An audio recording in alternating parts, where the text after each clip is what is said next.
माननीय अध्यक्ष महोदय, आपल्याला कल्पना आहे की भारताच्या संविधानामध्ये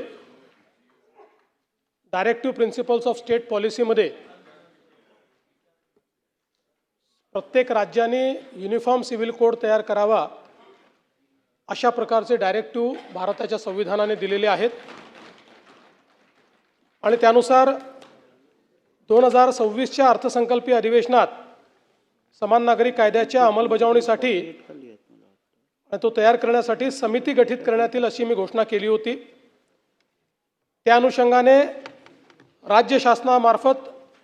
सर्वोच्च न्यायालयाच्या निवृत्त न्यायाधीश न्यायमूर्ती श्रीमती रंजना देसाई यांच्या अध्यक्षतेखाली 7 जणांची समिती गठीत करण्यात येत आहे। समितीची रचना खालीलप्रमाणे आहे। न्यायमूर्ती रंजना देसाई, माजी न्यायाधीश माननीय सर्वोच्च न्यायालय, न्यायमूर्ती RC चव्हाण, माजी न्यायाधीश माननीय उच्च न्यायालय मुंबई, न्यायमूर्ती SG मेहरे, माजी न्यायाधीश माननीय उच्च न्यायालय मुंबई, श्री DK जैन, माजी मुख्य सचिव महाराष्ट्र राज्य, ॲडव्होकेट बिरेंद्र सराफ,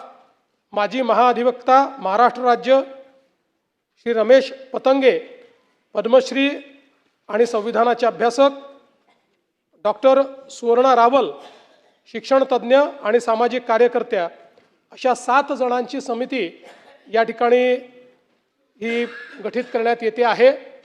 आणि साधारणपणे पुढच्या 6 महिन्यामध्ये या समितीने आपला अहवाल द्यावा असं अपेक्षित आहे। आमचा प्रयत्न असेल की अशा प्रकारचा अहवाल घेऊन आपलं जे नागपूरचं अधिवेशन आहे, शीतकालीन अधिवेशन, या अधिवेशनामध्ये हा कायदा या ठिकाणी दोन्ही सभागृहापुढे आणावा अशा प्रकारचा प्रयत्न आम्ही करणार आहोत।